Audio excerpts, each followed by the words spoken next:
ಚೈತನ್ಯ ಪರಮಹಂಸ ವಿವೇಕರ ಭಾರತ ಜನನಿಯ ತನುಜಾತೆ ಜಯ ಹೇ ಕರ್ನಾಟಕ ಮಾತೆ ಸರ್ವ ಜನಾಂಗದ ಶಾಂತಿಯ ತೋಟ ರಸಿಕರ ಕಂಗಳ ಸೆಳೆಯುವ ನೋಟ ಹಿಂದೂ ಕ್ರೈಸ್ತ ಮುಸಲ್ಮಾನ ಭಾರತಿಕ ಜೈನ ವೃತ್ತಿಕರ ರಾಮ ಕನ್ನಡ ನುಡಿ ಕುಣಿದಾಡುವ ಗೇಹ ಕನ್ನಡ ತಾಯಿಯ ಮಕ್ಕಳ ದೇಹ ಭಾರತ ಜನನಿಯ ತನುಜಾತಿ ಜಯ ಹೇ ಬಂದಿದ್ದಾರೆ. ಅವರಿಗೆ ಸ್ವಾಗತವನ್ನು ಬಯಸ್ತೀವಿ.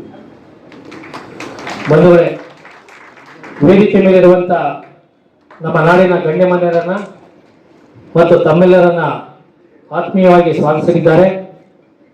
ಶ್ರೀ ಎಸ್ ನಿಜಲಿಂಗಪ್ಪ ಬಳಗದ ಸಂಚಾಲಕರು, ವಿ ಸೋಮಣ್ಣ ಪ್ರತಿಷ್ಠಾನದ ಕಾರ್ಯಾಧ್ಯಕ್ಷರಾದಂಥ ಡಾಕ್ಟರ್ ಅರುಣ್ ಸೋಮಣ್ಣ ಅವರಿಂದ ಮಂತ್ರಿಗಳಾಗಿದ್ದವರು 8 ವರ್ಷಗಳ ತಮ್ಮ ಅವಧಿಯಲ್ಲಿ ರಾಜ್ಯದ ಅಭಿವೃದ್ಧಿಗೆ ಕೈಗೊಂಡ ಹಲವಾರು ಜನಪರ ಕಾರ್ಯಕ್ರಮಗಳು ಜನಮಾನಸದಲ್ಲಿ ಅಚ್ಚಹಸಿರಾಗಿವೆ. ರಾಜಕಾರಣಿಯಾಗಿದ್ದರೂ ರಾಜಕೀಯ ಮಾಡಲಿಲ್ಲ. ಮುಖ್ಯಮಂತ್ರಿಗಳಾಗಿದ್ದು ಸಾರ್ವಜನಿಕ ಜೀವನದಲ್ಲಿ ಸಭ್ಯತೆಯನ್ನು ಕಾಪಾಡಿಕೊಂಡು ಬಂದವರು. ಮಹಾತ್ಮ ಗಾಂಧಿಯವರ ಪ್ರಭಾವಕ್ಕೆ ಒಳಗಾಗಿ ಸರಳ ಜೀವನವನ್ನು ನಡೆಸಿದವರು. ಅವರು ಎಂದೂ ಅಧಿಕಾರಕ್ಕೆ ಆಸೆಪಟ್ಟವರಲ್ಲ. ಕೇಂದ್ರ ಸರ್ಕಾರದ ಮಂತ್ರಿ ಪದವಿ, ರಾಷ್ಟ್ರಪತಿ ಪದವಿ ಕೈಬೀಸಿ ಕರೆದರೂ ತಾವು ನಂಬಿದ ತತ್ವ ಸಿದ್ಧಾಂತಗಳಿಂದಾಗಿ ಆ ಪದವಿಗಳನ್ನು ಒಪ್ಪಿಕೊಳ್ಳಲಿಲ್ಲ. ಸ್ವಾತಂತ್ರ್ಯ ಹೋರಾಟಗಾರರಾಗಿದ್ದ ಪೂಜ್ಯ ಶ್ರೀ ನಿಜಲಿಂಗಪ್ಪರವರು ಹರಿದು ಹಂಚಿ ಹೋಗಿದ್ದ ಕನ್ನಡ ಪ್ರದೇಶವನ್ನು ಒಂದುಗೂಡಿಸಿ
ಸಮಾರಂಭದ ಅಧ್ಯಕ್ಷತೆಯನ್ನು ವಹಿಸಿರುವ ರಾಷ್ಟ್ರದ ಸರ್ವೋಚ್ಚ ನ್ಯಾಯಾಲಯದ ನ್ಯಾಯಾಧೀಶ ವಿಶ್ರಾಂತ ನ್ಯಾಯಮೂರ್ತಿಗಳಾಗಿ, ರಾಜ್ಯದ ಶ್ರೀ ನಿಜಲಿಂಗಪ್ಪ ರಾಷ್ಟ್ರೀಯ ಪ್ರತಿಷ್ಠಾನದ ಅಧ್ಯಕ್ಷರಾಗಿ ಈ ಕಾರ್ಯಕ್ರಮದ ಅಧ್ಯಕ್ಷತೆಯನ್ನು ವಹಿಸಿರುವ ಹಿರಿಯರಾದ ಪೂಜ್ಯರಾದ ನ್ಯಾಯಮೂರ್ತಿ ಡಾಕ್ಟರ್ ಶಿವರಾಜ್ ಬಿ ಪಾಟೀಲ್ ಅವರೇ, ಈ ಒಂದು ಭಾರತೀಯರಲ್ಲಿ ಕರ್ನಾಟಕದ ಸಂಸ್ಕಾರವನ್ನು, ಸಂಸ್ಕೃತಿಯನ್ನು ಬಿಂಬಿಸುವ ತೀರ್ಮಾನವನ್ನು ಮಾಡುವ ಜೊತೆಯಲ್ಲಿ ಕನ್ನಡ ಸಾಹಿತ್ಯ ಪರಿಷತ್ತಿನ ಅಧ್ಯಕ್ಷರಾಗಿ ಹಲವಾರು ಭಾರತ ಸರ್ಕಾರದ ಹುದ್ದೆಗಳನ್ನು ಅಲಂಕಾರ ಮಾಡಿ ಒಂದು ರೀತಿಯ ಹೊಸ ಶಕೆಯನ್ನು ಸಾಹಿತ್ಯ ಪರಿಷತ್ತಿನಲ್ಲಿ ಬಿಂಬಿಸ್ತಾ ಇರ್ತಕ್ಕಂಥ ಸಹೋದರ ಡಾಕ್ಟರ್ ಮಹೇಶ್ ಜೋಶಿಯವರೇ, ಹಿರಿಯ ನನಗೆ ಪ್ರಿಯವಾದಂಥ ಒಬ್ಬ ಸ್ನೇಹಿತರು. ರಾಜಕಾರಣ 5 ವರ್ಷಕ್ಕೊಂದ್ಸಾರಿ ಏನೆಲ್ಲ ಬದಲಾವಣೆಯನ್ನು ಕಾಣ್ತೀವಿ. ಅಧಿಕಾರಿಗಳಲ್ಲಿ ಒಂದೊಂದು ಗಂಟೆಗೆ ಒಂದೊಂದು ಸಾರಿ ಬದಲಾವಣೆ ಕಾಣ್ತೀವಿ. ಆದರೆ 35 ವರ್ಷದ ಅವರ ಆತ್ಮೀಯತೆ, ದೇವರಾಜ ಸೂರ್ಯ ಇರ್ಬೋದು, ಅನೇಕ ಪುಣ್ಯಾತ್ಮರು ಈ ದೇಶಕ್ಕೆ ತನ್ನದಾದಂಥ ಕೊಡುಗೆಯನ್ನು, ಸಂದೇಶವನ್ನು, ದೂರದೃಷ್ಟಿಯ ಚಿಂತನೆಯನ್ನು ನೀಡಿದ್ದಾರೆ. ನಾನಾದರೂ ನಿಜಲಿಂಗಪ್ಪನವರ ಒಂದು ಬಳಗ ಏನಿದೆ ಅದನ್ನು ಯಾವ ರೀತಿ ತಾವು ದೊಡ್ಡದಾಗಿ ಪರಿವರ್ತನೆ ಮಾಡ್ತಿರೋ ನ್ಯಾಯಮೂರ್ತಿಗಳು, ಅದಕ್ಕೆ ನಾವು ನಿಮ್ಮ ಜೊತೆ ಕೈ ಜೋಡಿಸ್ತೀವಿ. ನಾನು ತುಂಬ ಅಚ್ಚುಮೆಚ್ಕೊಳ್ತಕ್ಕಂಥ ಒಬ್ಬ ನಾಯಕರು ನಿಜಲಿಂಗಪ್ಪನವ್ರನ್ನ ಹೊರತುಪಡಿಸಿದ್ರೆ JH ಪಟೇಲ್. ರಾಜಕೀಯವಾಗಿ ನನ್ನನ್ನು ಕೊಂತು ಇಷ್ಟೊಂದು ಬೆಳೆಯೋದಕ್ಕೆ ಕಾರಣ ದಿವಂಗತ JH ಪಟೇಲ್. ಅವರ ಹೆಸರಿನಲ್ಲಿ ಒಂದು ಪ್ರತಿಷ್ಠಾನವನ್ನು ಮಾಡಿ ಪ್ರತಿ ವರ್ಷವೂ ಕೂಡ ಕಾರ್ಯಕ್ರಮವನ್ನು ಮಾಡ್ತಾ ಇದ್ದೀವಿ. ನಾನು ತಮ್ಮನ್ನು ಮನವಿ ಮಾಡ್ತೀನಿ, ನಾಡೋಜ ಹಂಪ ನಾಗರಾಜಯ್ಯನವರಿದ್ದಾರೆ, ಸಹೋದರ ಮಹೇಶ್ ಜೋಶಿ ಇದ್ದಾರೆ, ದೇವಿಯಲ್ಲಿ ಒಂದು ಕಾರ್ಯಕ್ರಮವನ್ನು ನೀವು ಮಾಡಿ. ಅದು ಯಾವ್ಯಾವ ರೀತಿಯಾದ ಸರ್ಕಾರದಲ್ಲಿ ಏನು ಬೇಕೋ ಅದನ್ನು ಮಾಡ್ಕೊಂಡು, ಒಂದು ಸತ್ಯ, ಭಾರತೀಯರ ಸಾರ್ವಭೌಮತೆಯಲ್ಲಿ ಸನ್ಮಾನ್ಯ ನರೇಂದ್ರ ಮೋದಿ ಅವರ ದೂರದೃಷ್ಟಿಯ ಚಿಂತನೆ ನಾನು ಖಂಡಿತ 15-16 ವರ್ಷ ನಾನು ಇಲ್ಲಿ ಮಂತ್ರಿ ಮುಂದೆ ಕೃಷ್ಣ ಅವರೇ, ಅಲ್ಲಿ ಕೇವಲ 2.5 ತಿಂಗಳು ಮಂತ್ರಿ. ತುಂಬ ಹರೀಶ್ ಸಾಹೇಬ್ರೆ ಅಜಗಜಾಂತರ ಬದಲಾವಣೆಯನ್ನು, ಶಿಸ್ತನ್ನು, ಅಭಿವೃದ್ಧಿಯನ್ನು, ದೇಶಕ್ಕೆ ಏನನ್ನು ಕೊಟ್ಟರೆ ಯಾವ ರೀತಿ ಒಳ್ಳೆಯದಾಗ್ಬೋದು ಅನ್ನೋದನ್ನು ಮೋದಿಯವರ ಆಡಳಿತದಲ್ಲಿ ನಾನು ಕೂಡ ಕಲಿಯುವ ಒಂದು ಪ್ರಯತ್ನವನ್ನು ಮಾಡ್ತಾ ಇದ್ದೀನಿ. ನಾನು ನಿನ್ನೆ ಜಲಶಕ್ತಿ ಇಲಾಖೆಯ ಒಂದು ಅರ್ಧ ಗಂಟೆ ರಿವ್ಯೂವನ್ನು ನನ್ನ ದೇಶ ಕಮಿಟಿಯಲ್ಲಿ ಮಾಡಿದೆ ಸರ್. ಕುಡಿಯೋ ನೀರನ್ನು ಪ್ರತಿಯೊಬ್ಬನಿಗೂ ಅವರು ಕೊಡಬೇಕು, ಶುದ್ಧ ಕುಡಿಯೋ ನೀರು ಅನ್ನೋದು ಸನ್ಮಾನ್ಯ ದಿವಂಗತ ನಿಜಲಿಂಗಪ್ಪ ಸಾಹೇಬರ ಒಂದು ಅಭಿಲಾಷೆ. ಸುಮಾರು 8 ಲಕ್ಷ ಕೋಟಿ ರೂಪಾಯಿಗಳನ್ನು ಈ ರಾಷ್ಟ್ರಕ್ಕೆ ಕೊಡೋದ್ರ ಮುಖೇನ ಭಾರತ ದೇಶದಲ್ಲಿ ಇರ್ತಕ್ಕಂಥ ಎಲ್ಲ ರಾಜ್ಯಗಳಲ್ಲೂ ಕೂಡ ಶುದ್ಧ ಕುಡಿಯೋ ನೀರಿನ ವ್ಯವಸ್ಥೆಯನ್ನು ಮಾಡಬೇಕು ಅನ್ನೋ ಚಿಂತನೆಯನ್ನು ಮಾಡಿದ್ದಾರೆ. ನಾನು ನಿನ್ನೆ ತುಮಕೂರನ್ನು ಸುಮಾರು 1.25 ಗಂಟೆಗಳ ಕಾಲ ಅದನ್ನು ಸ್ವಲ್ಪ ವಿಶ್ಲೇಷಣೆ ಮಾಡಿದಾಗ ನಾನು ಅಧಿಕಾರಿಗಳಿಗೆ ಹೇಳಿದೆ, ಇನ್ನೊಂದು 15 ದಿನ ಬಿಟ್ಕೊಂಡು ಬರ್ತೀನಿ, ಇದಕ್ಕೆ ಮತ್ತೆ ಹೆಚ್ಚಿನ ಚಾಲನೆಯನ್ನು ಕೊಡೋಣ ಅಂತ ಹೇಳಿ ಒಬ್ಬ ಯುವಕ, ಬಿಜಾಪುರ ಜಿಲ್ಲೆಯ ಕಡು ಬಡತನದಲ್ಲಿ ಬಂದಂಥ ಒಬ್ಬ ದಲಿತ ಯುವಕ ಅಸ್ಸಾಂ ಕೇಡರ್ನ IAS ಆಫೀಸರ್ ಆಗಿತ್ತು. ನನಗೆ ಗೊತ್ತಿಲ್ಲ ಆತ ಯಾರು ಏನು ಅಂತ ನಾನು ಕೇಳಿದೆ ನಮ್ಮ ಸೆಕ್ರೆಟರಿಗೆ, ಮುझे IAS ಆಫೀಸರ್ ಹೋना चाहिए, ಕನ್ನಡ उसको ಕರ್ನಾಟಕ ಕನ್ನಡ ಆನಾ ಚಾಹಿಯೆ ಅಂತ ಹೇಳಿದೆ. ಆ ಅಮ್ಮ ಏನು ಹೇಳಿದ್ರು ಅಂದರೆ, ನಮ್ಮಲ್ಲಿ ಒಬ್ಬ ಅರುಣ್ ಕುಮಾರ್ ಅಂತ ಇದ್ದಾರೆ, ಅವ್ರು ನಿಮ್ಗೆ ಕಳಿಸ್ಕೊಡ್ತೀನಿ, ಒಂದು ಅರ್ಧ ಗಂಟೆ ನೀವು ಅವ್ರ ಹತ್ರ ಮಾತನಾಡಿ ಆಮೇಲೆ ನೋಡೋಣ ಅನ್ನೋ ಮಾತನ್ನು ಹೇಳಿ ಆತನನ್ನು ಡೀಪಾಗಿ ಯೋಚನೆ ಮಾಡಿ ಕರೆದಾಗ ಮಧು ಕೃಷ್ಣ ಅವರೇ 8-9 ವರ್ಷ ಆಗಿರ್ಬೇಕು ಆತ IAS ಆಫೀಸರ್ ಆಗಿ. ಅವನ ಪ್ರಾಮಾಣಿಕತೆ, ಅವನಲ್ಲಿರ್ತಕ್ಕಂಥ ದೇಶದಲ್ಲಿ ಇರ್ತಕ್ಕಂಥ ನಿಷ್ಠೆ, ಏನಾದರೂ ಮಾಡಬೇಕು ಈ ದೇಶಕ್ಕೆ ಅನ್ನೋ ಅವರ ಚಿಂತನೆ. ಕೊನೆಗೆ ನಾನು ತೀರ್ಮಾನ ಮಾಡಿ 5 ಸಾರಿ ನಾನು ನಮ್ಮಲ್ಲಿ IAS ಆಫೀಸರ್ನ ಇಲ್ಲಿ ಕುಳ್ಕೊಂಡು ನಮ್ಮ ನೋಟ್ ಕಳಿಸಿದ ತಕ್ಷಣ ಮುಖ್ಯಮಂತ್ರಿಗಳು ಅಪ್ರೂವ್ ಮಾಡ್ತಾರೆ. ಅದೆಲ್ಲ ನಡೆಯೋದೇ ಇಲ್ಲ. ಒಬ್ಬರು ಅಭಿರಾಮ್ ಶಂಕರ್ ಅಂತ IAS ಆಫೀಸರ್ ಇದ್ದಾರೆ. ಎಲ್ಲ IAS ಟ್ರೈನಿಂಗ್ ಸೆಂಟ್ರಿಗೆ ಪ್ರಿನ್ಸಿಪಾಲ್ ಆಗಿ ಮಸೂರಿಯಲ್ಲಿ ಇದ್ದಾರೆ.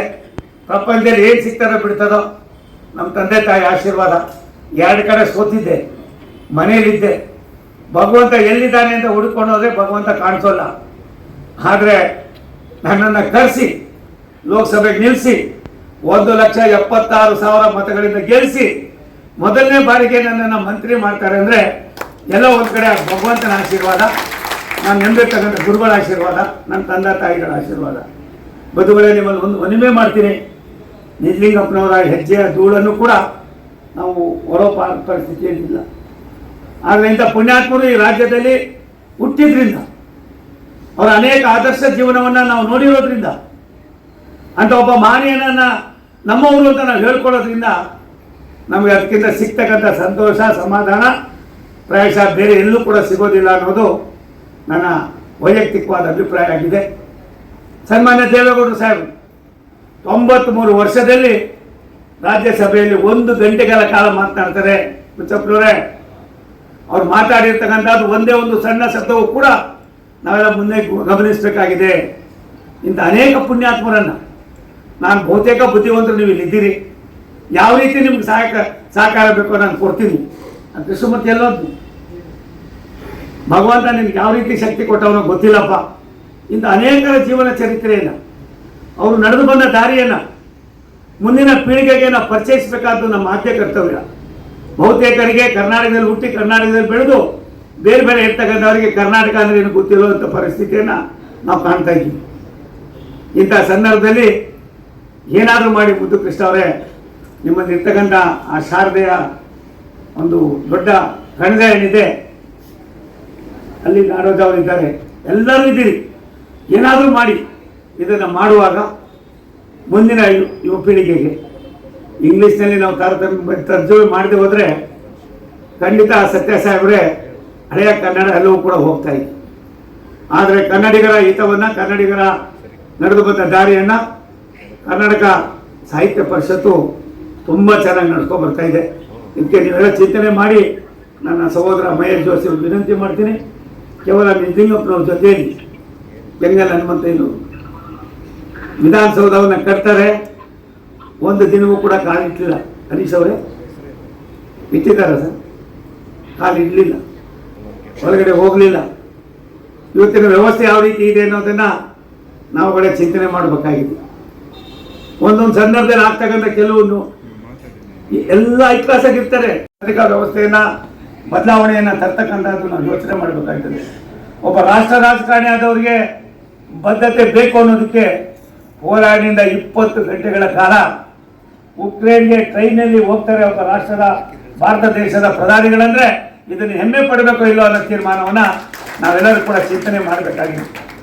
ಇಂಥ ಒಬ್ಬ ಮಹಾನ್ ನಾಯಕರ ಜೊತೆಯಲ್ಲಿರುವಾಗ ನಾನು ಸನ್ಮಾನ್ಯ ಡಾಕ್ಟರ್ ಶಿವರಾಜ್ ಪಾಟೀಲ್ ವಿನಂತಿ ಮಾಡ್ತೀನಿ. ನಿಜಲಿಂಗಪ್ಪನವರು, ನಾನು ಮೊನ್ನೆ 24ನೇ ತಾರೀಕು ಅಶ್ವಿನಿ ವೈಷ್ಣವ್ ಅವರು ಬೆಂಗಳೂರಿಗೆ ಬರಬೇಕಾಗಿತ್ತು. ನಾನು ಟೂರ್ प्रोग्राम आदमेले ಇದನ್ನು तಗೊಂಡೋಗಿ सर ऐसा है मुझे 24 को मैं आने का नहीं होएगा, थोड़ा प्रॉब्लम होएगा, निजलिंगप्पा जी का 25th डेथ एनिवर्सरी कोर्ट और ಹೇಳಿದೆ. निजलिंगप्पा ग्रेट मैन, परवाने सोमಣ್ಣ ಕ್ಯಾನ್ಸಲ್ करता है ಕ್ಯಾನ್ಸಲ್ ಮಾಡೋದು. ಇಂಥವ್ರನ್ನ ಎಲ್ಲೋ ದೇಶಕ್ಕೆ ಪರಿಚಯಿಸಿದ್ರೆ ಒಬ್ಬ ನಿಜಲಿಂಗಪ್ಪನವ್ರು ಇರೋದು, ಸಾವಿರಾರು ಜನ ನಿಜಲಿಂಗಪ್ಪನವರ ಆದರ್ಶಗಳನ್ನು ಪಾಲನೆ ಮಾಡೋದಕ್ಕೆ, ಅವ್ರ ವಿಚಾರಧಾರೆಗಳನ್ನು ಅರ್ಥ ಮಾಡ್ಕೊಳ್ಳೋದಕ್ಕೆ ಅವಕಾಶಗಳಾಗ್ತದೆ. ಇಂಥ ಕೆಲಸವನ್ನು ತಾವುಗಳು ಮಾಡಿದ್ರೆ ಅದಕ್ಕೆ ಯಾವ್ಯಾವ ರೀತಿ ಬೇಕೋ ನಾನು ನಿಮ್ಮ ಜೊತೆಯಲ್ಲಿ ಎಲ್ಲ ಥರದ ಸಹಕಾರವನ್ನು ಕೊಡ್ತೀನಿ ಅನ್ನೋ ಮಾತನ್ನು ಈ ಸಂದರ್ಭದಲ್ಲಿ ಹೇಳಿ, ಬಂದಿರ್ತಕ್ಕ ವೇದಿಕೆ ಮೇಲಿರ್ತಕ್ಕಂಥ ಪೂಜ್ಯರಿಗೆ, ಇಲ್ಲಿರ್ತಕ್ಕಂಥ ಎಲ್ಲರನ್ನು ನೋಡಿದಾಗ ನನಗೆ ಅತೀವ ಸಂತೋಷ ಆಗಿದ್ದು, ನನ್ನ ಜೊತೆ ಕಾರ್ಪೊರೇಟ್ ಆಗಿದ್ದಂಥ ಬಹುತೇಕರು. ನಮ್ಮ ಮುಚ್ಚಪ್ಪ ನನಗೆ ಒಂದು ರೀತಿ ಅಜಾತ ಶತ್ರು ಇದ್ದಂಗೆ. ನಮ್ಮ ಜಯಸಿಂಹ ಅವರು, ನಾವು ಎಲ್ಲಿರಲಿ ಏನಿರಲಿ ಅನ್ನೋದಕ್ಕಿಂತ ಹೆಚ್ಚಾಗಿ ಎಲ್ಲಕ್ಕಿಂತ ನನಗೆ ತುಂಬ ಆನಂದ ನಮ್ಮ ಮುದ್ದು. ಇದು ಮುದ್ದುನೇ ಇದು ಸರ್. ನಮ್ಮಲ್ಲಿ ಒಂದು 100 ಕೋಟಿ ರೂಪಾಯಿ ಆಸ್ತಿ, 100 ಕೋಟಿ ರೂಪಾಯಿ ಆಸ್ತಿ. ಹನುಮಂತಪ್ಪನವರೇ, ನಾವಿಬ್ಬರು ಸೇರ್ಕೊಂಡು ಒಂದು ಪಾರ್ಕ್ ಮಾಡಿಬಿಟ್ಟು ಸತ್ಯ ಅವರು ಸುಪ್ರೀಂ ಕೋರ್ಟ್ಗೆ ಹೋಗ್ಬಿಟ್ರು. ನಮ್ಮ ರಾಮದ್ವಯಸ್ಸು ಅವ್ರು ಯಾರೋ ಅವ್ರ ಶಿಷ್ಯರಿಗೆ ಹೇಳ್ಬಿಟ್ಟು ಅದ್ರ ವಿರುದ್ಧ ಆರ್ಡರ್ಸ್ ಮಾಡಿಸ್ಬಿಟ್ಟು ನಾವಿಬ್ಬರು ಹೋಗಿ ಕಟ್ಕಟ್ಟೆಯಲ್ಲಿ ನಿಂತ್ಕೋಬೇಕಾಗ್ಬತ್ತು. ಹೊರಗೆ ಮುದ್ದು ಕೃಷ್ಣ ಏನು ಮಾಡಿದ್ರು, ಅಣ್ಣ ಏನು ಮಾಡೋದು, ಏನು ಮಾಡಬೇಡ ಸುಮ್ಮನೆ ಇರು ಅಂತ ಹೇಳ್ಬಿಟ್ಟು ಮತ್ತೆ ರಾಮದ್ವಯಸ್ ಹತ್ರ ಹೋದೆ. ಒಂದಿನ ಬನ್ನಿ ಸರ್ ಅಂತ ಹೇಳಿ ಕರ್ಕೊಂಡು ಬಂದು ಎಲ್ಲ ತೋರಿಸ್ಕೊಂಡು ಬಂದೆ. ಇದು ನನಗೆ ಮುದ್ದು ಕೃಷ್ಣಗೋಸ್ಕರ ಅಲ್ಲ, ಈ ಸಮಾಜ ಮುಂದಿನ ಪೀಳಿಗೆಗೆ ಒಂದು ದೊಡ್ಡ ಗಿಫ್ಟ್ ಕೊಟ್ಟಿದ್ದೀವಿ. 100 ಕೋಟಿ ರೂಪಾಯಿ ಆಸ್ತಿ ಇದು ಉಳಿಸಿದ್ದೀವಿ. ಪರವಾಗಿಲ್ಲ, ನಾನು ಒಂದಿನ 2 ದಿನ ಜೈಲಿನಲ್ಲಿ ಬರ್ತೀನಿ, ಅದಾದ್ಮೇಲೆ ದಿನ ರಾಮದ್ವಯಸ್ಸಿಗೆ ಶಾಪ ಆಗ್ತಾ ಇರ್ತೀನಿ ಅಂತ ಅವ್ರು ಅದೇನೋ ಮಾಡಿ ಒಂದು ಕಾನೂನು ಹುಡುಕಿ, ಈ ಕಾನೂನಲ್ಲಿ ಒಂದು ಅರ್ಜಿ ಹಾಕು ಸರಿ ಹೋಯ್ತಾರೆ, ಇಲ್ಲ ನೀವೇ ಹಾಕ್ಸಿ ಅಂತ ಹೇಳಿ ಅವರೇ ಹಾಕ್ಸಿ ಅದನ್ನು ಮುಗಿಸ್ಕೊಟ್ರು ಸರ್. ಇವತ್ತು ಅದು ಕನಿಷ್ಠ 100 ಕೋಟಿ ರೂಪಾಯಿ. ಒಂದು ಪ್ರಥಮ ದರ್ಜೆ ಕಾಲೇಜಲ್ಲೇ ಇದ್ದಾರೆ ಸಾಹೇಬರು ಕಮಲ ಹಂಪಾನ ಅವರು, ಅದನ್ನು 8 ಕೋಟಿ ರೂಪಾಯಿ ಖರ್ಚು ಮಾಡಿ ಒಂದೇ ವರ್ಷದಲ್ಲಿ ಕಳಿಸಿ 3,500-4 ಸಾವಿರ ಮಕ್ಕಳನ್ನು ಓದ್ತಾ ಇದ್ದಾರೆ. ಪಟೇಲರು ಒಂದು ಮಾತನ್ನೇ ಹೇಳ್ತಾರೆ, SS ಪಾಟೀಲರು ಕೂಗಾಡ್ಬಿಟ್ರು. ಅವತ್ತೇನು ರಾಜ್ಯ ಸರ್ಕಾರ ಎಜುಕೇಷನ್ಗೆ 10 ಕೋಟಿ ಕೊಡೋದು, 10 ಕೋಟಿ 8 ಕೋಟಿ ನಾನೇ ತಗೊಂಡು ಹೋಗ್ಬಿಟ್ಟಿದ್ದೆ. ಕೇಳ್ತಾರೆ, ಏನು ಸಾಹೇಬ್ರೆ ಎಲ್ಲ ತಂದು ಇಲ್ಲಿ ಹಾಕ್ಬಿಟ್ಟಿದ್ದೀರಿ ಅಂತ. ಅವ್ರು ಪಟೇಲ್ ಒಂದು ಮಾತು ಹೇಳ್ತಾರೆ, ಬಾವಿಯಲ್ಲಿ ನೀರಿರ್ತದೆ, ಹಗ್ಗ ಬಿಟ್ಟು ಅದನ್ನ ಹೆಂಗೆ ಸೇರ್ಕೋಬೇಕು ಅನ್ನೋದು ಸೋಮಣ್ಣನ ಗೊತ್ತಿದೆ, ನನಗೆ ಗೊತ್ತಿಲ್ಲ ಪಾಟೀಲ. ನೀನು ಕೇಳಿ ದಾರೇನೋ ಮಾಡಲಿ, ಇಂಥ ಕಾಲೇಜ್ ಕಟ್ಟೋದಕ್ಕೆ ಖುಷಿ ಪಡೋ ಹೋಗಿ. ಇದು ಬೇಕಾಗಿರೋದು ಒಬ್ಬ ನಾಯಕ ಆದವರಿಗೆ ಇನ್ನೊಬ್ಬ ಮಾಡ್ತಕ್ಕಂಥ ಒಳ್ಳೆಯ ಕೆಲಸಗಳಿಗೆ ಪ್ರೇರಣೆ ನೀಡ್ತಕ್ಕಂಥ ಕೆಲಸವನ್ನು ಪೂಜ್ಯರಾದ ನಿಜಲಿಂಗಪ್ಪನವರು ಜಾತಿ ಮತವನ್ನು ಲೆಕ್ಕಿಸದೆ ಯಾರ್ಯಾರಲ್ಲಿ ಯಾವ್ಯಾವ ರೀತಿಯಾದ ಅರ್ಹತೆಗಳಿದೆ, ಯಾವ ವ್ಯಕ್ತಿಯನ್ನು ಈ ದೇಶಕ್ಕೆ ಕೊಟ್ಟರೆ ದೇಶಕ್ಕೆ ಒಳ್ಳೆ ಕೆಲಸ ಮಾಡ್ತಾರೆ ಅನ್ನುವ ದೂರದೃಷ್ಟಿ ಉಳ್ಳಂಥ ಒಬ್ಬ ಮಹಾನಾಯಕರು ನಿಜಲಿಂಗಪ್ಪನವರು. ಅಂಥ ಸಂಸ್ಮರಣ ಕಾರ್ಯಕ್ರಮದಲ್ಲಿ ಬಂದು ನಾನು ಆ ಜ್ಯೋತಿಯನ್ನು ಬೆಳಗೋದು ಮುಂಚೆನ ತುಂಬ ಸಂತೋಷ ಉದ್ಘಾಟನೆ ಮಾಡಿದ್ದೇನೆ. ಇದಕ್ಕೆ ಇಲ್ಲಿಗೆ ನಿಲ್ಲೋದು ಬೇಡಿ. ಶಿವರಾಜ್ ಪಾಟೀಲ್ ಸಾಹೇಬರು ವಿನಂತಿ ಮಾಡ್ತೀನಿ, ಒಂದಷ್ಟು ಜನ ಬೇರೆ ಬೇರೆಯವರನ್ನು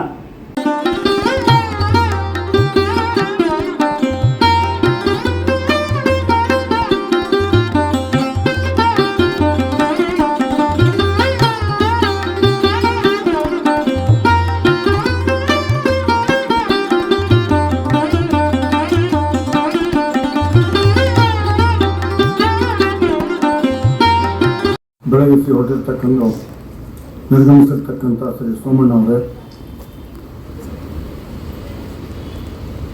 ವೇದಿಕೆ ಮುಂದೆ ಆಸೀನರಾಗಿರ್ತಕ್ಕಂತಹ ನಿಜಲಿಂಗಪ್ಪನವರ ಅಭಿಮಾನಿಗಳು,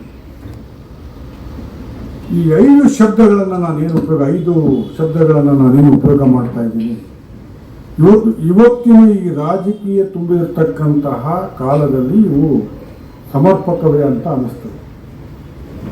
ಸತ್ಯಸಂಧರು, ಶೀಲ ಸಂಪನ್ನರು, ಸರಳ ಜೀವಿಗಳು, ಸಹೃದಯರು ಮತ್ತು ತತ್ವನಿಷ್ಠರು ಅನ್ನುವಂಥ ಈ 5 ಶಬ್ದಗಳು ಈಗಿನ ರಾಜಕೀಯ ವ್ಯವಸ್ಥೆಯಲ್ಲಿ ಈ ನಿಘಂಟಿನಲ್ಲಿ ಇರಲ್ಲ ಅನ್ನುವಂಥದ್ದಿದೆ. ಆದರೆ ಇದನ್ನು ಪ್ರತಿಫಲಿಸ್ತಕ್ಕಂಥ ಜೊತೆಗೆ ಪ್ರತಿನಿಧಿಸ್ತಕ್ಕಂತಹ ಕನ್ನಡಿಗರು ಅಂದರೆ ರಾಜಕಾರಣಿಗಳಾಗಿದ್ದರೂ ಸಹಿತ ರಾಜಕೀಯ ಮಾಡದೇ ಇರತಕ್ಕಂತಹ ವ್ಯಕ್ತಿ ಸಿದ್ದವನಹಳ್ಳಿಯಂತಹ ಕೃಷ್ಣ ನಿಜಲಿಂಗಪ್ಪನವರು. ಅವರ ಬದುಕಿನ ಮೇಲೆ ಅಗಾಧವಾಗಿರ್ತಕ್ಕಂತಹ ಪ್ರಭಾವವನ್ನು ಬೀರಿರ್ತಕ್ಕಂಥವರು. ಒಂದು ಕಡೆ ಅವರ ತಾಯಿ ಶಿವಭಕ್ತಿಯಾಗಿರ್ತಕ್ಕಂತಹ ನೀಲಮ್ಮನವರು, ಇನ್ನೊಂದು ಕಡೆ ನಮ್ಮ ಜೀವನದಲ್ಲೂ ಸಹಿತ ಇದು ಸಾಮಾನ್ಯವಾಗಿರ್ತಕ್ಕಂಥ, ಇನ್ನೊಂದು ಕಡೆ ಅವರ ಉಪಾಧ್ಯಾಯರಾಗಿರ್ತಕ್ಕಂಥ ವೀರಪ್ಪ ಮೇಷ್ಟ್ರು, ಮೂರನೇದಾಗಿ ಬಸವಣ್ಣನವರ ವಚನಗಳು, ನಾಲ್ಕನೇದಾಗಿ ಆದಿಶಂಕರಾಚಾರ್ಯರ ದರ್ಶನ. ಇವು ಅವರ ಮೇಲೆ ಅಗಾಧವಾಗಿರ್ತಕ್ಕಂಥ ಪ್ರಭಾವವನ್ನು ಬೀರಿರ್ತಕ್ಕಂಥ ಸ್ವಾತಂತ್ರ್ಯದ ಹೋರಾಟಗಾರರು ಹೌದು, ಕರ್ನಾಟಕದ ಏಕೀಕರಣದ ಹೋರಾಟಗಾರರು ಹೌದು. ಹಾಗಾಗಿ ಕುವೆಂಪು ಅವರು ನಿಜಲಿಂಗಪ್ಪ ಅವ್ರನ್ನ ಕರ್ನಾಟಕದ ಶಿಲ್ಪಿ ಅಂತ ಕರೀತಾರೆ. ನನಗಂತೂ ಮಟ್ಟಿಗೆ ಇವರ ಬಗ್ಗೆ ಅವರ ನಿಕಟವರ್ತಿಗಳಾಗಿರ್ತಕ್ಕಂಥ ಹನುಮಂತಯ್ಯನವರು, ಜೊತೆಗೆ ನಮ್ಮ ಮಂಜು, ನಾನು ಕಲ್ಮಣ್ಕರ್ ಅವರ ಆಪ್ತ ಕಾರ್ಯದರ್ಶಿ ಆದಾಗ ನಿಜಲಿಂಗಪ್ಪನವ್ರನ್ನ ಅನೇಕ ಬಾರಿ ಭೇಟಿಯಾದಾಗ ಮಂಜುನೇ ಯಾವಾಗಲೂ ಇರೋದು. ಮಂಜು ಜ್ಞಾಪಕ ಯಾವಾಗಲೂ ಸಹಿತ ಮಂಜುನೇ ಕರ್ಕೊಂಡು ಹೋಗ್ತಕ್ಕಂಥ ಆ ಸಂದರ್ಭದಲ್ಲಿ PV ನರಸಿಂಹರಾಯರು ಅನೇಕ ಸರ್ತಿ ಬಂದಿರತಕ್ಕಂಥದ್ದನ್ನು ಸಹಿತ ಇಲ್ಲಿ ಜ್ಞಾಪಿಸ್ಕೊಳ್ತಾ ಇದ್ದೀನಿ. ಇವರ ಕೆಲವು ಘಟನೆಗಳನ್ನು ಅವರ ಒಡನಾಟದ ಬಗ್ಗೆ ಇಬ್ಬರು ನಮಗೆ ಅದರಲ್ಲಿ ಸಹಿತ ಹನುಮಂತಪ್ಪನವರು ಮಾತನಾಡೋದ್ರಿಂದ ಅದರ ಬಗ್ಗೆ ಹೇಳಲ್ದೆ 1-2 ಘಟನೆಗಳನ್ನು ನಾನು ಹೇಳಲೇಬೇಕಾಗುತ್ತೆ. ರಾಮಕೃಷ್ಣ ಹೆಗಡೆ ಅವರು 2ನೇ ಬಾರಿಗೆ ಮುಖ್ಯಮಂತ್ರಿಗಳಾದಾಗ ವಿದೇಶದಲ್ಲಿ ವೈದ್ಯಕೀಯ ಚಿಕಿತ್ಸೆಗೆ ಹೋಗಿರ್ತಾರೆ. ಆಗ ನಿಜಲಿಂಗಪ್ಪನವ್ರ ಜೊತೆಗೆ ಮಾತನಾಡಬೇಕು ಅಂತ ಫೋನ್ ಮುಖಾಂತರವಾಗಿ ಪ್ರಯತ್ನ ಮಾಡ್ತಾರೆ. ಎಷ್ಟೇ ಸರ್ತಿ ಫೋನ್ ಮಾತಾಡಿದ್ರು ಸಹಿತ ಈ ನಂಬರ್ ಅಸ್ತಿತ್ವದಲ್ಲಿಲ್ಲ ಅಂತ ಉತ್ತರ ಬರುತ್ತೆ. ರಾಮಪ್ಪ ಅಂತ ಆವಾಗಿನ ಅವರ ಆಪ್ತ ಕಾರ್ಯದರ್ಶಿ ರಾಮಪ್ಪನಿಗೆ ಫೋನ್ ಮಾಡಿ ಹೇಳ್ತಾರೆ. ರಾಮಪ್ಪ ಆಗ ಚಿತ್ರದುರ್ಗದ SP ಆಗಿರ್ತಕ್ಕಂಥ ಶಂಕರ್ ಬಿದ್ರಿಗೆ ಹೇಳ್ತಾರೆ. ಶಂಕರ್ ಬಿದ್ರಿ ಅವಾಗ ಅವರು ಸಹಿತ ಟೆಲಿಫೋನ್ ಡಿಪಾರ್ಟ್ಮೆಂಟಿಂದಲೇ ಬಂದಿರತಕ್ಕಂಥವ್ರಿಂದ ಅವರು 1 ನಿಮಿಷದಲ್ಲಿ ತೆಗೆದು ನೋಡ್ತಾರೆ, 40 ರೂಪಾಯಿ ಬಿಲ್ಲೇ ಕಟ್ಟಿರೋದು. 2 ಬಾರಿ ನೀವು ನೋಡಿದ 4 ಬಾರಿ ಮುಖ್ಯಮಂತ್ರಿಗಳು ಅನ್ನುವಂಥದ್ದನ್ನು ಅಲ್ಲಿ ಯಾವ ಅವಧಿಲಾಗಿದೆ ಅನ್ನುವಂಥದ್ದನ್ನು ತನ್ನ ವಿವರಣೆಯನ್ನು ಕೊಟ್ಟಿದ್ದಾರೆ. ಮುಖ್ಯಮಂತ್ರಿ ಆಗಿರ್ತಕ್ಕಂಥ ವ್ಯಕ್ತಿ 40 ರೂಪಾಯಿ ಕಟ್ಟಿ 40 ರೂಪಾಯಿ ಕಟ್ಟಿ ಅದರ ಜೊತೆಗೆ 25 ರೂಪಾಯಿ ಮರು ಸಂಪರ್ಕದ ದುಡ್ಡನ್ನು ಸಹಿತ ಕಟ್ತಾರೆ. ಡಿಸ್ಕನೆಕ್ಷನ್ ಆದಾಗ ಮತ್ತೆ ರೀಕನೆಕ್ಷನ್ ಆಗಬೇಕಾದ್ರೆ 25 ರೂಪಾಯಿ ಕೊಟ್ಟಿರ್ತಕ್ಕಂಥದ್ದು. ಇದು ಒಂದು ಕಡೆ ನಮಗೆ ಎಂತಹ ಅಂದರೆ ಮುಖ್ಯಮಂತ್ರಿಗಳಾಗಿರ್ತಕ್ಕಂಥವರು ಅವರ ಮನೆಯಲ್ಲಿರ್ತಕ್ಕಂಥ ದೂರವಾಣಿ ಸಂಪರ್ಕ ಕಳೆದೋಗಿದೆ, ಅದು ಕಟ್ಟಿಲ್ಲ ಅನ್ನುವಂಥದ್ದು ಅಂದರೆ ಅವರ ಪ್ರಾಮಾಣಿಕತೆ ಎಷ್ಟಿದೆ ಅನ್ನುವಂಥದ್ದನ್ನು ನೋಡ್ಬೋದು.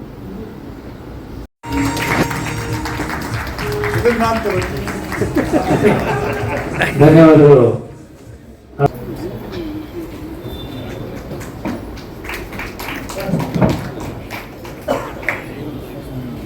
ಶಿಖರಪ್ರಾಯವಾದದ್ದು, ತುಂಬ ಪ್ರಾಯವಾದದ್ದು ಅಂತಂದರೆ ಬಸವರಾಜ ದೇವರುಗಳೇ ಅದನ್ನು ತರಿಸ್ಕೊಂಡು ಓದ್ಕೊಂಡು ಬಂದು ಉದ್ಘಾಟನೆ ಮಾಡ್ತಾ ಅವರು ಹೇಳಿದರು, ನಾನು ಯಾಕೆ ಬಸವರಾಜ ದೇವರುಗಳೇನು ತರಿಸ್ಕೊಂಡೆ ಅಂದರೆ, ಮತ್ತು ನಂಬಿಯಣ್ಣರುಗಳು ಅದನ್ನೊಂದು ತರಿಸ್ಕೊಂಡ್ರು.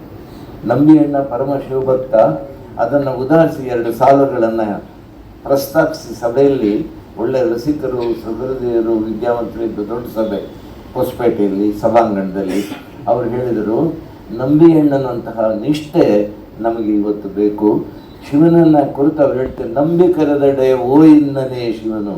ಆ ಒಂದು ವಾಕ್ಯ ಇಟ್ಕೊಂಡು 10 ನಿಮಿಷ ಮಾತನಾಡಿದ್ರು ಲಿಂಗಪ್ಪನವರು. ಎಂಥ ಕನ್ನಡ, ತಿಳಿಗನ್ನಡ, ಅವರ ಸರಳವಾದ ವ್ಯಕ್ತಿತ್ವಕ್ಕೆ ಭೂಷಣಪ್ರಾಯವಾದಂತಹ ಮಾತುಗಳು ಅದನ್ನು ಹೇಳಿ, ಹೀಗೆ ಸಾಹಿತ್ಯದ ಆಸಕ್ತಿಯನ್ನು, ಸಂಸ್ಕೃತಿ ಪ್ರೇಮವನ್ನು, ಸ್ನೇಹಮಯಿ ಸ್ವಭಾವವನ್ನು, ಒಂದು ತಾಯಿಯ ಕರುಳಿನಂತಹ ವಾತ್ಸಲ್ಯವನ್ನು ಹೊಂದಿದಂತಹ ನಿಜಲಿಂಗಪ್ಪನವ್ರನ್ನ ಕುರಿತು ಏರ್ಪಾಡು ಮಾಡಿದಂಥ ಈ ಸಮಾರಂಭದಲ್ಲಿ ಭಾಗವಹಿಸೋದಕ್ಕೆ ನಾನು ತಕ್ಷಣ ಯಾಕೆ ಒಪ್ಕೊಂಡೆ ಅಂದರೆ, ಅವರ ಆ ಜೊತೆಯಲ್ಲಿ ಕಳೆದಂಥ ದಿನಗಳನ್ನು ಸ್ಮರಿಸಿ ನನ್ನ ಕೃತಜ್ಞತೆಯನ್ನು, ನನ್ನ ನಮಸ್ಕಾರವನ್ನು, ನನ್ನ ನಮನವನ್ನು ಹಿರಿಯ ಚೈತನ್ಯಕ್ಕೆ ತಿಳಿಸಬೇಕು ಅಂತ ನನ್ನ ಮಾತು ಕೇಳಿಸಿದಂಥ ಈ ಸಭೆಗೆ ನಮಸ್ಕಾರ.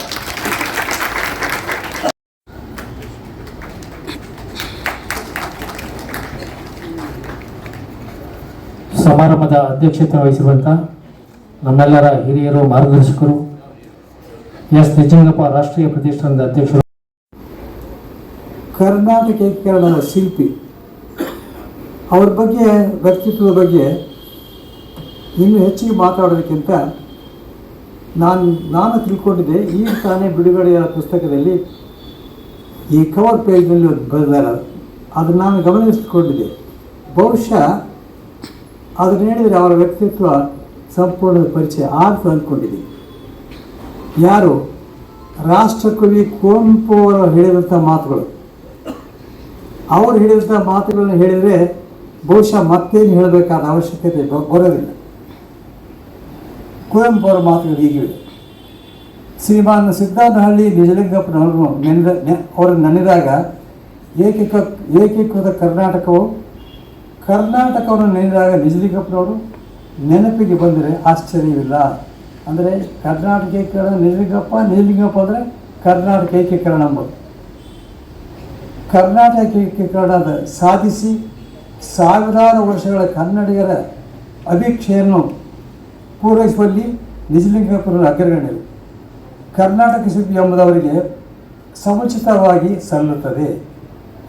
ಅವರು ರಾಜಕಾರಣಿಯಾಗಿಯೂ ಸತ್ಯಸಂಧರು, ಸತ್ಯನಿಷ್ಠರು, ಮುಖ್ಯಮಂತ್ರಿಯಾಗಿಯೂ ದುರಹಂಕಾರ ವರ್ಜಿತರು ಹಾಗೂ ಸರಳ ಜೀವಿಗಳು. ಕಾಂಗ್ರೆಸ್ ಅಧ್ಯಕ್ಷರಾಗಿ, ರಾಷ್ಟ್ರ ಮಟ್ಟದ ನಾಯಕರಾಗಿಯೂ ಅಧಿಕಾರ ಲಾಲಸೆಯಿಂದ ಅನ್ಯಾಯಕ್ಕೆ ಮಣಿದವರಲ್ಲ.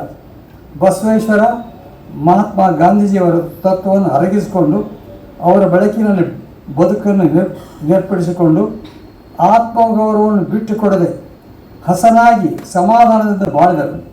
ಈ ಹಸನ ಸಮಾಧಾನಗಳು ಅವರ ನಡೆನುಡಿಗಳಲ್ಲಿ, ಅವರ ನಿಷ್ಪಟ ಮುಗ್ಧ ಮಂದಹಾಸದಲ್ಲಿ ಪ್ರತಿಬಿಂಬಿಸ್ತವೆ. ಮುಂದೆ ಭಾರತೀಯ ಅಥವಾ ಕನ್ನಡ ನಾಡಿನ ಇತಿಹಾಸವನ್ನು ರಚಿಸುವರು ನಿಜಲಿಂಗಪ್ಪನವರನ್ನು ಮರೆಯಲಾರರು. ಇದು ಕುವೆಂಪು ಅವರು ಹೇಳಿದ ಮಾತು. ಇದಕ್ಕಿಂತ ಜಾಸ್ತಿ ಹೇಳ್ತಕ್ಕಂಥ ಅವಶ್ಯಕತೆ ಇಲ್ಲ ಅಂತ ನಾನು ಅಂದ್ಕೊಂಡಿದ್ದೀನಿ. ಈಗಾಗಲೇ ಹೇಳಿದ್ದಾರೆ, ಕರ್ನಾಟಕ ಏಕೀಕರಣದ ಶಿಲ್ಪಿ, ಕರ್ನಾಟಕ ರತ್ನ, ಅಖಂಡ ಕರ್ನಾಟಕದ ಮೊದಲನೇ ಮುಖ್ಯಮಂತ್ರಿ, ಸ್ವತಂತ್ರ ಹೋರಾಟಗಾರ, ಕರ್ನಾಟಕ ಏಕೀಕರಣದ ಹೋರಾಟಗಾರ. ಈ ಕಾಲಘಟ್ಟದಲ್ಲಿ ಅದರಲ್ಲೂ ಸಾರ್ವಜನಿಕ ಮತ್ತು ರಾಜಕೀಯ ಕ್ಷೇತ್ರಗಳಲ್ಲಿ ಸೇವೆ ಸಲ್ಲಿಸುತ್ತಿರುವ ಮತ್ತು ಸೇವೆ ಸಲ್ಲಿಸಬೇಕೆಂಬ ಮನಸ್ಸುಳ್ಳವರು ಅವರನ್ನು ಮಾದರಿಯಾಗಿ ಸ್ವೀಕರಿಸಬೇಕು. ಆಗ ಮಾತ್ರ ಸಾರ್ವಜನಿಕ ಸೇವೆ ಸಾರ್ಥಕ ಆಗ್ತದೆ. ಇಲ್ಲದ್ರೆ ಬರೀ ಅಷ್ಟೊಂದು ಪ್ರಯೋಜನ ಆಗೋದಿಲ್ಲ. ಸರಳತೆ, ಪ್ರಾಮಾಣಿಕತೆ ಮತ್ತು ಜನಪದ ಕಾಳಜಿಯ ನಿಸ್ವಾರ್ಥ ಸೇವೆಗೆ ಅವರು ಒಂದು ದೊಡ್ಡ ಮಾದರಿ, ದೊಡ್ಡ ಹೆಸರು. ಇಲ್ಲಿ ನಾನು 3 ಹೆಸರುಗಳನ್ನು ಹೇಳ್ತೀನಿ. ಲಾಲ್ ಬಹದ್ದೂರ್ ಶಾಸ್ತ್ರಿ ಅವರು, ಗುರ್ಜಾರಿ ಲಾಲ್ ನಂದಾ ಅವರು, ಕಾಮರಾಜ್ ಅವರು, ಅದರ ಜೊತೆಗೆ ಎಸ್ ನಿಜಲಿಂಗಪ್ಪನವರು ಸೇರಿಸಿ. ಆ ಪ್ರತಿಯೊಬ್ಬರ ಬಗ್ಗೆ ಒಂದೊಂದು ನಿಮಿಷದಲ್ಲಿ ಮಾತುಗಳು ಹೇಳೋದು ಭಾಳ ಅವಶ್ಯ ಅಂತ ತಿಳ್ಕೊಂಡಿದ್ದೀನಿ. ಅದರ ಪರಿಣಾಮಕಾರಿಯಾಗಬೇಕಾದ್ರೆ ಲಾಲ್ ಬಹದ್ದೂರ್ ದೇಶ ಕಂಡಂಥ ನಮ್ಮ ಪ್ರಧಾನಮಂತ್ರಿ ಲಾಲ್ ಬಹದ್ದೂರ್ ಶಾಸ್ತ್ರಿಯವರು ತಮ್ಮ ಅಭ್ಯಾಸ ಮುಗಿದ ಮೇಲೆ ಮೊದಲನೇ ಕೆಲಸ ಅಂದರೆ ಅಲಹಾಬಾದ್ ಕಾಂಗ್ರೆಸ್ ಆಫೀಸ್ನಲ್ಲಿರುವ ಪೇಡ್ ಸೆಕ್ರೆಟರಿ ಸೇರಿಕೊಳ್ತಾರೆ. ತಿಂಗಳಿಗೆ 40 ರೂಪಾಯಿ ಆ ಕಾಲಕ್ಕೆ ಅವ್ರಿಗೆ ಸಂಬಳ. ಆ ಕೆಲಸಕ್ಕೆ ಸೇರಿಕೊಂಡು 6-8 ತಿಂಗಳ ಮೇಲೆ ಅವರು ಗೆಳೆಯ ಬರ್ತಾರೆ. ಅಷ್ಟೊತ್ತಿಗೆ ಮದುವೆಯಾಗಿರ್ತಾರೆ ಲಲಿತಾದಾಸ್ ಶಾಸ್ತ್ರಿ ಜೊತೆಗೆ, ಸಣ್ಣ ಮನೇಲಿರ್ತಾರೆ. ಆ ಗೆಳೆಯ ಬಂದು ನನಗೆ 50 ರೂಪಾಯಿದ ಅವಶ್ಯಕತೆ ಇದೆ, ನೀವು ದಯಮಾಡಿ ಕೊಡಬೇಕಂತ ಭಾಳ ಕೇಳ್ಕೊಳ್ತಾರೆ. ಶಾಸ್ತ್ರೀಜಿಯವರು ಹೇಳ್ತಾರೆ, ನನಗೆ ಬರೋ 40 ರೂಪಾಯಿ ಸಂಬಳ, ನನ್ನಲ್ಲಿ ಏನೂ ಇಲ್ಲ, ಕೊಡೋಕ್ಕಾಗೋದಿಲ್ಲ, ನೀವು ನನ್ನ ಗೆಳೆಯ, ಆದರೂ ಅನಿವಾರ್ಯ ಹೀಗಿದೆ ಅಂತ ಹೇಳ್ತಾರೆ. ಲಲಿತಾದೇವಿ ಶಾಸ್ತ್ರಿ ಒಳಗಡೆ ಇರ್ತಾರೆ. ನೀವು ಒಳಗೆ ಬರ್ರಿ ಅಂತ ಶಾಸ್ತ್ರಿಗಳನ್ನು ಕರೀತಾರೆ. ಏನು ಅಂದರೆ, ಇಲ್ಲ ನಿಮ್ಮ ಗೆಳೆಯಗೆ 50 ರೂಪಾಯಿ ನೀವು ಕೊಡ್ರಿ ಅಂತಾರೆ. ಎಲ್ಲಿಂದ ಕೊಡಬೇಕು, ಹೇಗೆ ಕೊಡಬೇಕು, ನನ್ನಲ್ಲಿದೆ, ಆ 50 ರೂಪಾಯಿ ಕೊಡ್ತೀನಿ, ನೀವು ನಿಮ್ಮ ಗೆಳೆಗೆ ಕೊಡಿ ಅಂತಾರೆ. ಆ ತಾಯಿ ದೊಡ್ಡ ಮನಸ್ಸು, ಬಡತನದಲ್ಲಿ ಕೂಡ ಉಳಿಸಿದಂಥ 50 ರೂಪಾಯಿ ಕೊಡೋ ಅಂತ ಹೇಳ್ತಕ್ಕಂಥ ಹೆಣ್ಣುಮಗಳು ಔದಾರ್ಯ. ಶಾಸ್ತ್ರಿಗಳಿಗೆ ಭಾಳ ಸಂತೋಷ ಆಗ್ತದೆ. 50 ರೂಪಾಯಿ ಕೊಡ್ತಾರೆ ಅವ್ರ ಗೆಳೆಯಿಗೆ. ಮಾರನೇ ದಿವಸ ಕಾಂಗ್ರೆಸ್ ಅವ್ರು ಕೇಳ್ತಾರೆ ಲಲಿತಾದೇವಿ ಶಾಸ್ತ್ರಿಗಳಿಗೆ, 50 ರೂಪಾಯಿ ನಿಮ್ಮಲ್ಲಿ ಹೇಗೆ ಉಳಿತು ಅಂತ. ನೀವು ಕೊಡ್ತಕ್ಕಂಥ ಬರಲಿ, ನಾನು ತಿಂಗಳ 10 ರೂಪಾಯಿ ಉಳಿಸಿದ್ದೀನಿ, ಅದು ಉಳಿಸಿದ್ದೇ 50 ರೂಪಾಯಿ ಅಂತ ಕೊಟ್ಟಿದ್ದೀನಿ ಅಂತ. ಮರುದಿವ್ಸ ಕಾಂಗ್ರೆಸ್ ಆಫೀಸ್ಗೆ ಅವ್ರು ಹೇಳ್ತಾರೆ, ಅಧ್ಯಕ್ಷರಿಗೆ ಭೇಟಿ ಆಗ್ತಾರೆ, ಸರ್ ಇನ್ಮೇಲೆ ನೀವು ನನಗೆ 40 ರೂಪಾಯಿ ಕೊಡೋದು ಬೇಕಿಲ್ಲ, 30 ರೂಪಾಯಿ ಕೊಟ್ಟರೆ ಸಾಕು ತಿಂಗಳಿಗೆ, ಯಾಕಂದರೆ 10 ರೂಪಾಯಿ ಕೊಡೋದು. ಈ ಕಾಲದಲ್ಲಿ ಸಂಬಳ ಹೆಚ್ಚು ಮಾಡೋರೊಬ್ಬರು ಮಾಡಿದ್ದಾರೆ, ಕಡಿಮೆ ಮಾಡೋರು ಯಾರೋ ಸಿಗ್ತಾರೆ. 10 ರೂಪಾಯಿ ಉಳ್ಸೋಕ್ಕೆ ಸಾಧ್ಯತೆ, ಮತ್ತು 10 ರೂಪಾಯಿ ಯಾಕೆ ನೀವು ಕಳೀತೀವಿ ಒಳ್ಳೆ ಅಷ್ಟೇ ಸಾಕಂತಾರೆ.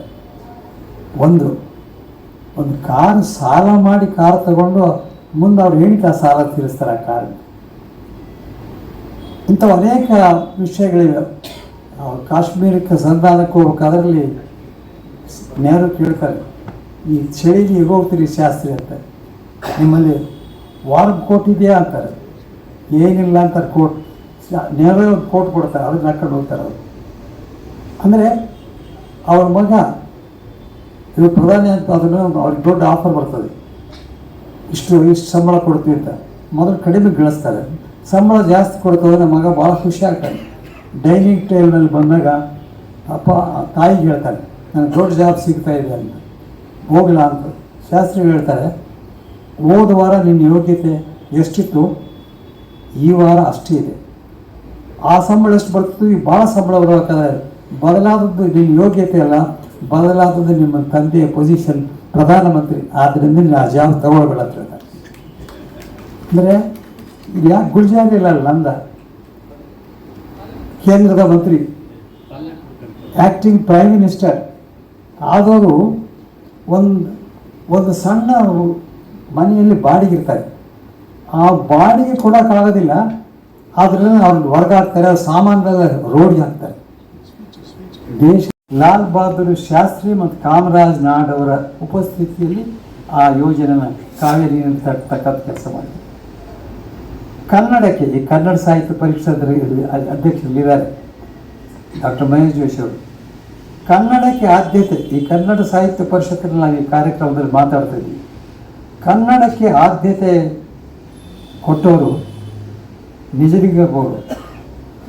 ಕನ್ನಡವೇ ಸರಕಾರಿ ಭಾಷೆ ಅಂತ ಮಸೂದೆ ಮಂಡಿಸಿ ಅದನ್ನು ಜಾರಿಗೆ ತಂದವರು ನಿಜಲಿಂಗಪ್ಪ. ಇದು ಕನ್ನಡಕ್ಕೆ ಅವರು ಕೊಡಿ.